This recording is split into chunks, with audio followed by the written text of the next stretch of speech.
लिखो।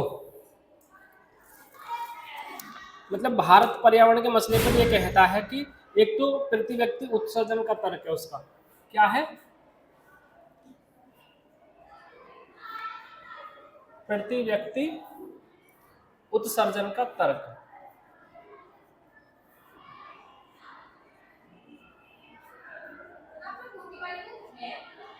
हाँ? हाँ ठीक, हाँ मतलब उसमें सेम है ये बिल्कुल, वहां से भी लिख सकते हो यहाँ से भी लिख सकते हो। हाँ, प्रति व्यक्ति उत्सर्जन का तर्क। भारत ये कहता है कि जो विकसित राष्ट्र हैं, वो जो प्रति व्यक्ति उत्सर्जन कर रहे हैं वो विकासशील देशों से ज्यादा कर रहे हैं, तो उनको कार्बन उत्सर्जन कम करने की जरूरत है। ठीक है ना? और उन्होंने पहले विकास हुआ था उनका, तो इसलिए उन्होंने कार्बन का उत्सर्जन ज्यादा किया है ना, जो कि पर्यावरण को बहुत ज्यादा नुकसान पहुंचाया है। इसलिए पर्यावरण को बचाने की ज्यादा जिम्मेदारी भी किसकी है? विकसित देशों की है।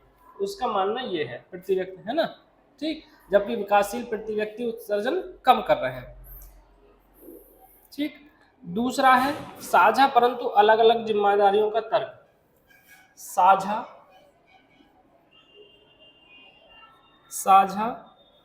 परंतु अलग अलग जिम्मेदारियों का तर्क।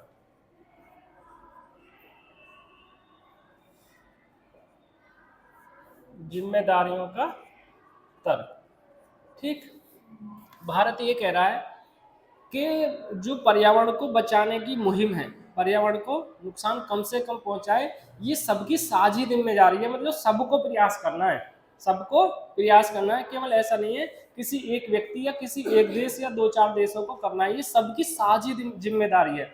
लेकिन जिम्मेदारी तो सबकी है, लेकिन जिम्मेदारी अलग अलग है। जिम्मेदारी क्या है? अलग अलग है ना? तो जो विकासशील राष्ट्र हैं उनको कार्बन उत्सर्जन के मामले में थोड़ी छूट दी जाए। ऐसा नहीं है कि जो आपने क्योटो प्रोटोकॉल या पृथ्वी सम्मेलन, है ना, और जो 1997 में ये यूनेप्स हाँ कन्वेंशन हुआ था, उसमें जो सारी शर्तें हैं वो विकासशील देशों पर भी लाद दी जाए। ऐसा नहीं होना चाहिए, उनको विकास का मौका दिया जाना चाहिए, है ना? मतलब समझ गए ना? मतलब जिम्मेदारी सबकी है, लेकिन जिम्मेदारी कैसी है? अलग अलग है। किसी को कम जिम्मेदारी निभानी है और किसी को ज्यादा निभानी है ना? ये कह रहा है ना, 2005 के जून में ग्रुप 8 के देशों में, मतलब 8 देशों का एक ग्रुप है, उसमें भारत ने ध्यान दिलाया कि विकासशील देशों में ग्रीन हाउस गैसों के प्रति व्यक्ति उत्सर्जन पर विकसित देशों की तुलना में नाम मात्र है। इसलिए उत्सर्जन दर कमी करने की सबसे ज्यादा जिम्मेवारी विकसित देशों की है। जो विकसित देश हैं उत्सर्जन का कम, यानी कि कार्बन का उत्सर्जन कम से कम करें, उनकी ज्यादा जिम्मेदारी है। इसमें ये पॉइंट आएगा। ठीक है, और तीसरा तर्क क्या है उसका, भारत का? ऐतिहासिक उत्तरदायित्व का तर्क।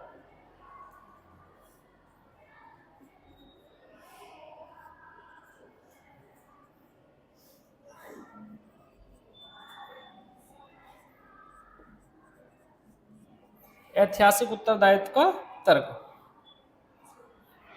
इस तर्क में ये कहता है भारत कि ग्रीन हाउस गैसों के रिसाव की ऐतिहासिक और मौजूदा जवाबदेही ज्यादातर विकसित देशों की है। इसमें जोर देकर कहा गया है कि विकासशील देशों की पहली और अपरिहार्य, मतलब सबसे ज्यादा, अपरिहार्य का मतलब होता है, क्या होता है?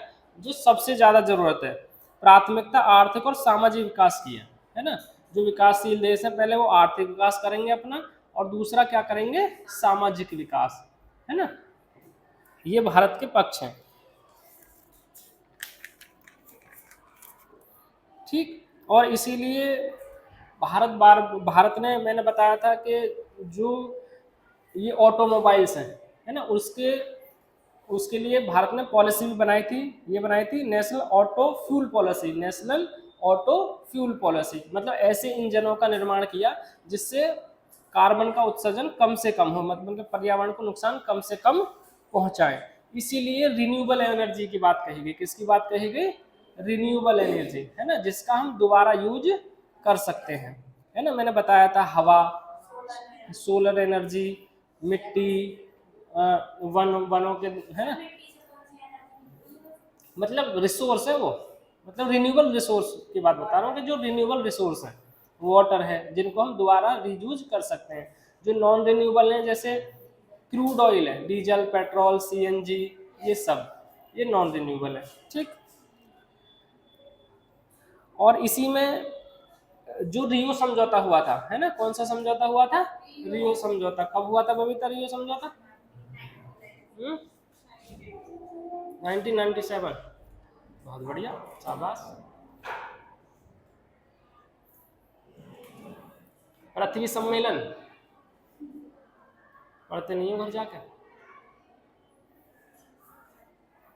ये तुम कंपटीशन की जो तैयारी करोगे ना, ये सारे जो जो फैक्ट हैं, रियो सम्मेलन हो गया, मतलब या पृथ्वी सम्मेलन, क्योटो प्रोटोकॉल, और ये यूएनएफसीसी कन्वेंशन, ये सारे यहीं से उठ के सवाल वहीं वहाँ पे कंपटीशन में पूछे जाते हैं। मतलब तुम्हें पढ़ना, अगर कंपटीशन की तैयारी करोगे तो पढ़ना तो तुम्हें पड़ेगा ही, अब पढ़ लो या बाद में पढ़ना पड़ेगा, इसलिए हमारी सलाह है कि अभी पढ़ लो, है ना। बैठ जाओ। पृथ्वी सम्मेलन 1992 में हुआ था, रियो डी जेनेरियो ब्राजील में, ठीक है, जिसमें सतत विकास की बात की गई थी। किसकी बात की गई थी? सतत विकास की, ठीक। सतत विकास क्या होता है? जो सतत विकास बता देगा, है ना, उस, है ना, खुशबू और विनीता को छोड़ के उसको 20 रुपए वाली चॉकलेट मिलेगी, हैं?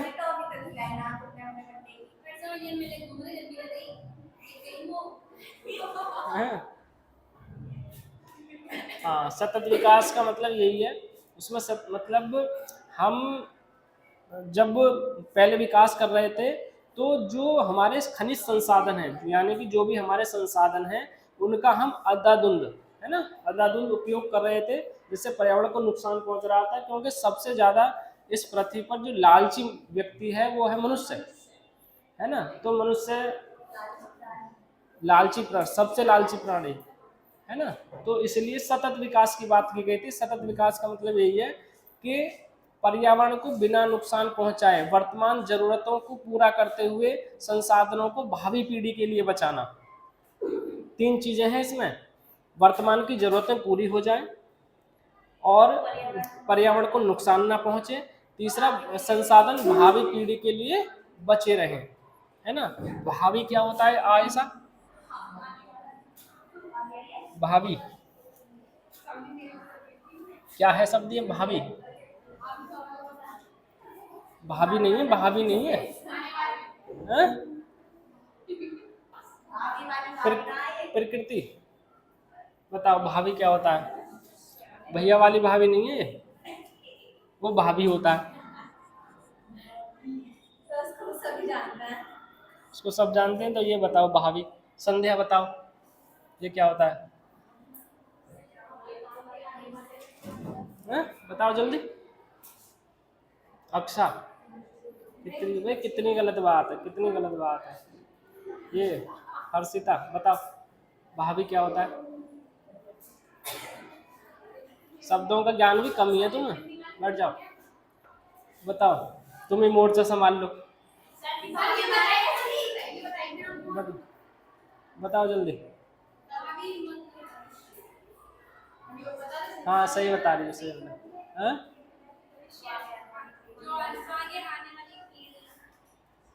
हाँ, जो जो घटना या कोई भी चीज भविष्य में होने वाली है उसको क्या कहते हैं? भावी।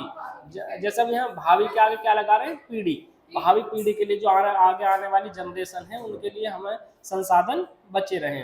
मान लीजिए हमसे हमारे जो पूर्वज थे वो सारे संसाधनों का उपयोग इतना ज्यादा कर लेते, हमें कुछ बचता ही नहीं, तो फिर बताइए हम कैसे जी पाते आज? या फिर हम ये सोच लें आज कि हमें सबको सारे संसाधनों का उपयोग कर लेना है, तो जो आगे आने वाली दुनिया है ना, वो कैसे जिएंगे? ये तो हमारी जिम्मेदारी है ना। तो ठीक है, ये है। और जो रियो सम्मेलन हुआ था उसमें उसका पुनर्वलोकन 1997 में हुआ था, मतलब दोबारा उस पर विचार कब हुआ था, 1997 में, है ना। और भारत ने उसमें ये कहा कि जो ऐसी तकनीक है जो पर्यावरण को कम से कम नुकसान पहुंचाए वो विकसित देशों को, विकासशील देशों को देनी चाहिए, जिससे वो पर्यावरण को नुकसान कम से कम हो। देखो, पर्यावरण के संदर्भ में बेहतर साबित होने वाली प्रौद्योगिकी मुहैया कराने की दिशा में कोई सार्थक प्रगति नहीं हुई। भारत इस बात को जरूरी मानता है कि विकसित देश विकासशील देशों को वित्तीय संसाधन तथा स्वच्छ प्रौद्योगिकी मुहैया कराने में तुरंत उपाय करें, क्योंकि जो विकसित देश है उनके पास बहुत बड़ी अच्छी अच्छी तकनीकें हैं जो पर्यावरण को नुकसान, मतलब आप विदेशों में जाइए, इतना स्वच्छ पानी, नदियों का पानी इतना, टेम्स नदी है लंदन की, जिसमें लंदन बचा हुआ है, उसमें से पानी पी लो, इतनी स्वच्छ नदी है ना। मतलब उन्होंने पर्यावरण पे इतना ज़्यादा ध्यान दिया है, बिल्कुल भी प्रदूषण नाम की वहाँ पर चीज़ नहीं है, ठीक है। और वो पेड़ों को काटते नहीं है, मतलब जितने बड़े मतलब विकसित देश हैं वो पेड़ को पूरे, अगर उन्हें मतलब शिफ्ट भी करना है तो ऐसी ऐसी मशीनें बना रखी हैं, पूरे पेड़ को मशीन उठाएकर दूसरी जगह लगा देगी, पेड़ को, पूरे पेड़ को, कितना ही बड़ा पेड़ से काटेंगे नहीं, वो पूरा पूरा उठा के दूसरी जगह प्लांट कर देंगे, ऐसी ऐसी उनके पास मशीनें हैं, ठीक है। ये है, ये है ना। नेक्स्ट हेडिंग डालो अब, पर्यावरण आंदोलन एक या अनेक, पर्यावरण आंदोलन एक या अनेक, है ना।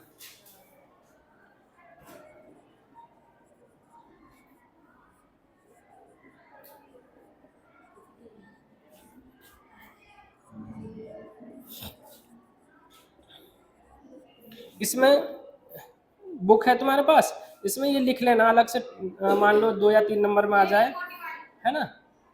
हाँ, इसमें ये लिख लेना, लिख लो, कभी भूल जाओ। रियो समझौते के, रियो समझौते के क्रियान्वयन के संबंध में, नहीं, ऊपर वाले में, ऊपर वाले में, इसमें इसमें इसमें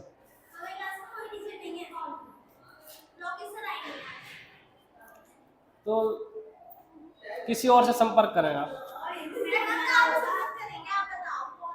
मैं पढ़ा नहीं रहा हूँ, तुम्हें पद दिख नहीं रहा है, पढ़ा रहा हूँ मैं तुम्हें, दिख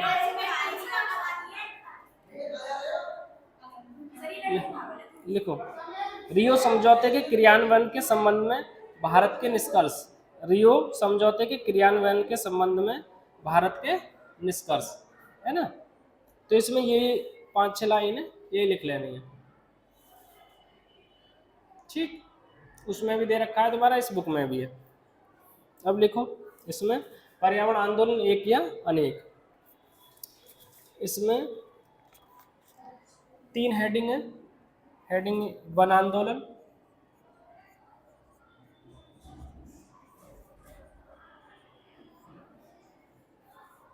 नंबर 2 खनिजों के अंधाधुंध दोहन,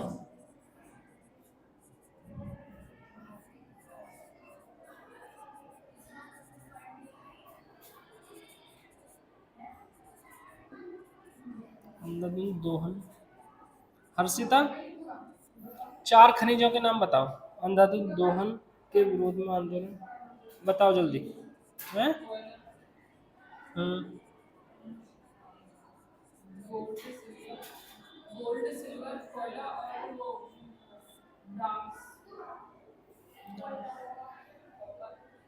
एनर्जी रिसोर्स, जिससे एनर्जी निकलती हो वो बताओ, मतलब एक तरह से एनर्जी एनर्जी प्रोड्यूस करते हैं।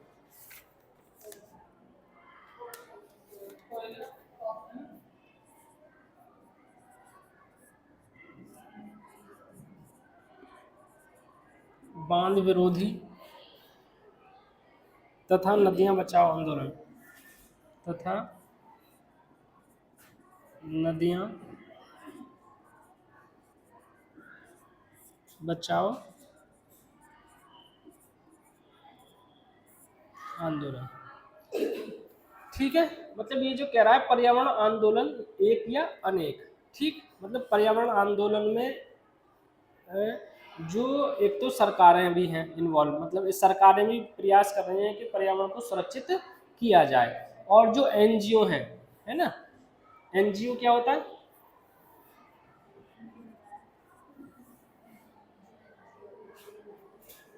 एनजीओ एक तरह से होते हैं नॉन गवर्नमेंट ऑर्गेनाइजेशन, है ना, नॉन गवर्नमेंट ऑर्गेनाइजेशन, मतलब वो स्वयंसेवी तरीके से काम करते हैं, है ना? एक तरह से स्वयंसेवी, यानी कि बिना किसी पैसे के अपने स्वेच्छा से काम करते हैं, ठीक है। वो एनजीओ भी लगे हुए हैं, और जो पर्यावरण पर्यावरण को बचाने के लिए अपनी स्वेच्छा से काम करते हैं उनको सामाजिक कार्यकर्ता, है ना, या पर्यावरण कार्यकर्ता वो बोला जाता है। तो सभी मिलजुल कर क्या कर रहे हैं, पर्यावरण बचाने का अपने अपने स्तर पर आंदोलन कर रहे हैं, ठीक है।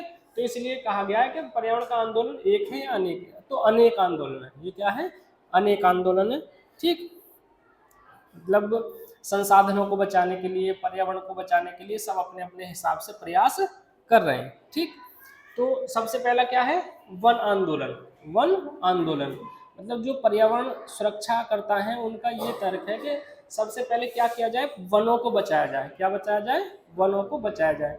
तो जितना ज़्यादा कार्बन डाइऑक्साइड का उत्सर्जन होगा उनको केवल कौन सोख सकता है, एक तरह से वन, है ना, पेड़, ठीक। इसलिए क्या लगाए जाने चाहिए, ज़्यादा से ज़्यादा पेड़ लगाए जाने चाहिए।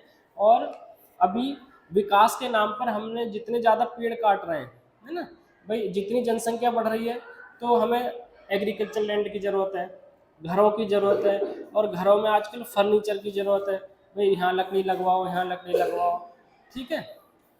तो हम किसको अप्रत्यक्ष रूप से किसको नुकसान पहुंचा रहे हैं, पर्यावरण को, और फिर अप्रत्यक्ष रूप से अपने जीवन को नुकसान पहुंचा रहे हैं, है ना।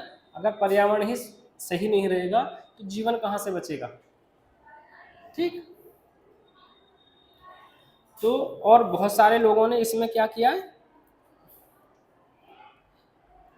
ये है। और दूसरा है जो खनिजों का अंधाधुंध उपयोग कर रहे हैं, है ना।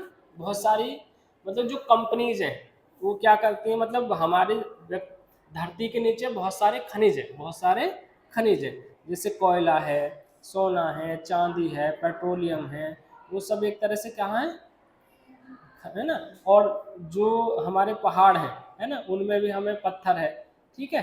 तो लोग पत्थर लगवाते हैं, टाइल्स लगवाते हैं, सीमेंट बनाने के लिए हम पत्थर चाहिए, है ना, रोड बनाने के लिए पत्थर चाहिए, बजरी चाहिए, रेत, है ना, सीमेंट में रेत मतलब चिनाई वगैरह होती है, ये सारी चीज़ें। और हम इन्हें कहाँ से, पहाड़ों को खोद खोद कर, ज़मीन को खोद कर इन्हें निकाल रहे हैं।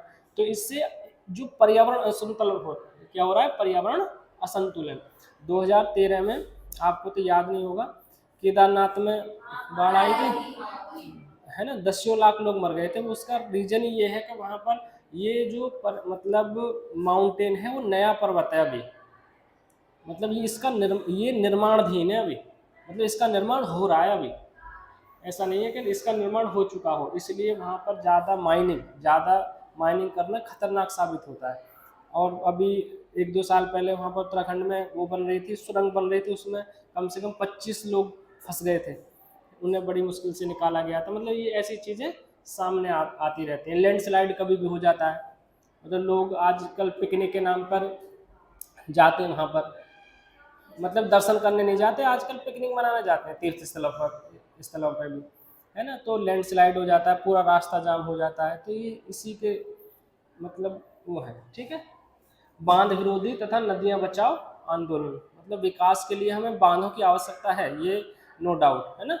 मतलब हमें विकास के लिए, जैसे भाई हमें बिजली का उत्पादन करना है, सिंचाई करनी है, या और भी बहुत सारे काम हैं, उसके लिए हमें बांध बनाने की ज़रूरत है। लेकिन बांध इतने बनाए जाएं जिससे पर्यावरण को नुकसान ना हो। बांध अगर जहाँ बनाया जाता है तो वहाँ से लोगों को विस्थापित किया जाता है, जो जनजातीय लोग हैं या और कोई लोग हैं, वहाँ से क्या किया जाता है, विस्थापित, मतलब एक जगह से दूसरी जगह लोगों को बसाया जाता है। और मतलब जिसका, और उनको फ़ायदा भी नहीं मिलता है उस चीज़ का, तो जो विकास हो रहा है उनको कोई फ़ायदा मिलता नहीं है, इसलिए लोग इसका विरोध भी करते हैं। पर्यावरण को नुकसान तो पहुंचाता है, ये प्रॉब्लम होती है। आजकल देख रहे हो आप, नदियाँ कितनी ज़्यादा प्रदूषित हो गई हैं। पहले नदियों का पानी इतना स्वच्छ होता था कि जितने बड़े बड़े शहर हैं वो सारे नदियों के किनारे बसे हुए हैं, है ना, सारे किसके किनारे बसे हुए हैं, जैसे कानपुर हो गया, आगरा हो गया, दिल्ली हो गया, इलाहाबाद हो गया, प्रयागराज, है ना, सब जो जितनी बड़ी सभ्यताएं विकसित हुई वो किसके किनारे थी, नदियों के किनारे। उसका मेन रीजन ये था कि अब तो समरसेबिल है, नल है, ट्यूबवेल्स हैं, पहले तो ऐसा कुछ था ही नहीं। पहले जो पानी का स्रोत होता था, नदी और तालाब भी होते थे, लेकिन आज हम मतलब नहाने लायक भी नहीं बचे हैं पानी। दिल्ली में यमुना का पानी देख लो आप, झाग से आते रहते हैं उसमें, रोज आए थे, है ना। हाँ, साफ कराते रहते हैं, साफ कराने की मुहिम चल रही है, लेकिन आज तक हो नहीं पाई, इतना पैसा खर्च हो गया है। आगरा में मतलब आगरा से दिल्ली तक का तो पानी इतना, यमुना का पानी इतना प्रदूषित है, बहुत ज़्यादा प्रदूषित है। ठीक, ये है, समझ गए। इसे एक बार पढ़ लेना और बढ़िया समझ में आ जाएगा। अब है नेक्स्ट, संसाधनों की भू राजनीति।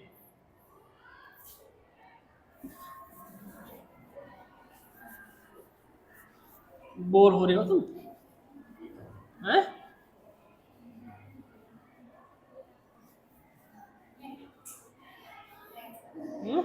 बोर हो रहे हो? संसाधनों की भू राजनीति।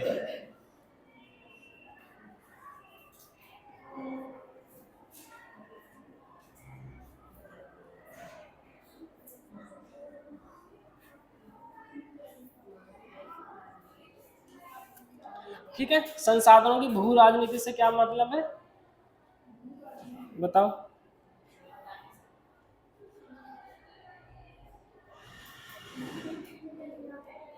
मतलब जो दुनिया में संसाधन है, इसका मतलब ये है एक तरह से दुनिया में जो महत्वपूर्ण संसाधन है उन पर कब्जा करने की राजनीति, उन पर कब्जा करने की राजनीति, उसको हम क्या बोल रहे हैं, संसाधनों की भू राजनीति।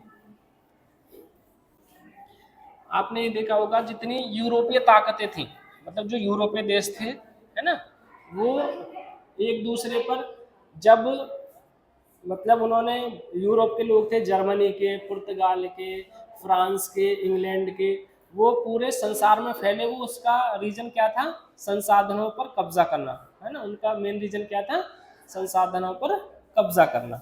ठीक है, और उस समय संसाधनों पर कब्जा करना था, और इमारती लकड़ी जो होती थी, जहाज, मतलब नौसेना के लिए क्या जरूरत होते थे, जहाज, नौसेना के लिए क्या जरूरत है, जहाज। और वहां लकड़ी का उत्पादन था नहीं, वहां लकड़ी का उत्पादन था नहीं यूरोपीय कंट्रीज में उस समय, तो वो किधर की तरफ आए, एशिया की तरफ, है ना।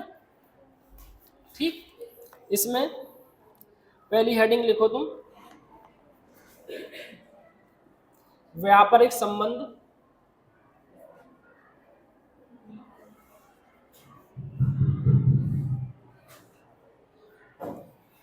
हो गया, व्यापारिक संबंध,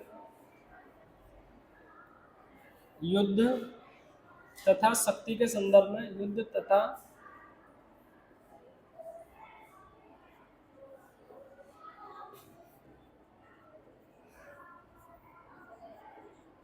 युद्ध तथा शक्ति के संदर्भ में संसाधनों की भू राजनीति।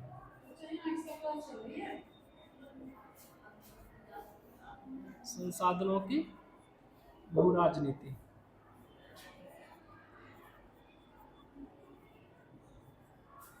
ठीक, तो चलो फिर थर्ड पीरियड में पढ़ाएंगे, और ये थर्ड पीरियड में खत्म कर देंगे ना। हाँ, इसी का नेक्स्ट चैप्टर स्टार्ट कर देंगे फिर।